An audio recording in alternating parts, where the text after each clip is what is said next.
Porsche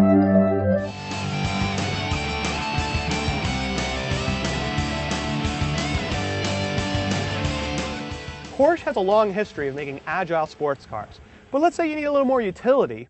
Well, Porsche went to the other extreme when they came up with this heavy SUV called the Cayenne. Let's see if it drives anything like a Porsche. So does it feel like a sports car? Well, there's only so much you could do with an SUV that weighs over 5,000 pounds. But nonetheless, the steering really isn't that bad. It feels pretty precise, decent weighting, and there's very little body roll. The sporty driving experience is also helped by a smooth and powerful engine. In our Cayenne S, the V8 delivers great performance, but it only gets 15 miles per gallon, and that's on premium fuel.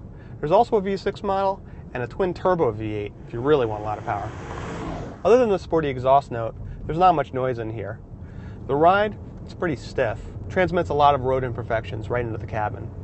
Braking performance is decidedly un-Porsche-like. Porsche sports cars have a reputation for stopping on a dime. This, well, it doesn't really stop any better than most SUVs.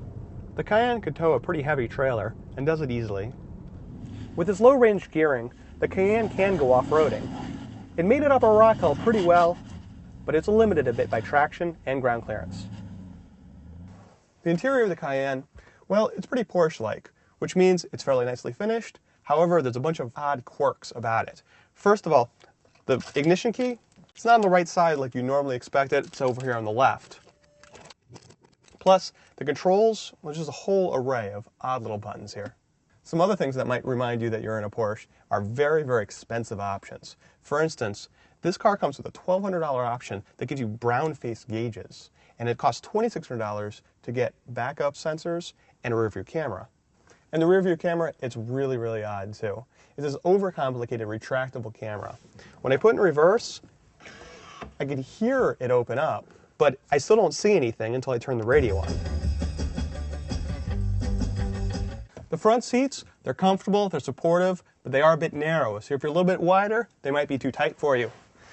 Access, not bad. Flush sills, but there is a bit of a step up. The rear seat, well, that's decidedly not Porsche-like. That means it's roomy, it's comfortable. However, the seat back doesn't recline, and that's something that's very common in much cheaper SUVs. You won't find a third row seat back here, but what you will find is a nicely finished cargo area. What we were very surprised to find was hidden back here, a CD changer. Virtually every new car puts a CD changer on the dash where you can get to it when you're driving. This type of technology, well, that was popular about a decade ago. It's completely insane to put on an expensive, fancy car like this. So the Porsche Cayenne, well, it tries to be all things to all people, but it's not really that great of a sports car. It's not really that great of an SUV. And for this kind of price, you'd expect more.